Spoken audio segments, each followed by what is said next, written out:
เป็นอย่างเขาต้องมีเงินทั้งที่เงินกับบริแมนทุกอย่างของชีวิตแต่ชีวิตที่มันขาดเงินสัมปทานให้เฮาขาดอิสรภาพเฮาบ่ได้หาเงินเพื่อสั่งสมความรวยไปวันๆและก็ตายถิ่ม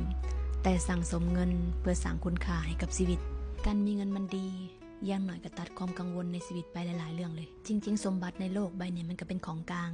ซึ่งใครอยากมีมันก็ได้ถ้าหาให้มันถูกวิธีเงินทองเนี่ยมันขยายความเป็นตัวเองให้คนคนหนึ่งชัดเจนขึ้นถ้าเงินไปอยู่ในคนดีมันก็เป็นเครื่องขยายความดีของคนคนนั้นและมันก็เป็นเครื่องมือขยายประโยชน์ให้กับโลกใบนี้กงกันขามถ้าความรวยไปอยู่ในมือของคนที่นิสัยบ่ดีความวิบัติชิบหายก็เกิดขึ้นได้เช่นกันความรวยบ่แม่นความโลภ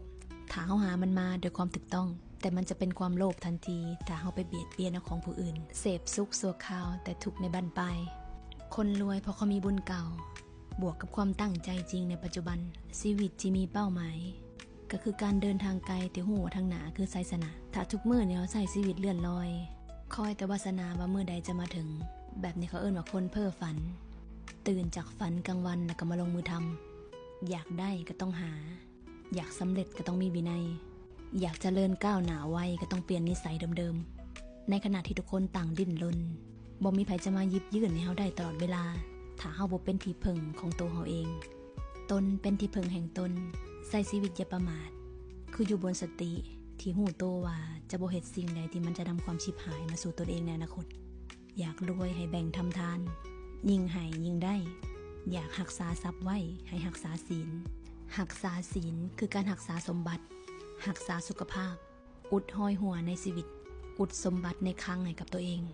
ฝึกปล่อยวางง่ายๆทรัพย์จะได้มาง่ายๆตั้งใจหาทรัพย์ด้วยความสุจริตมีเป้าหมายมีวินัยและก็มีความเพียรดูแลใจให้ดี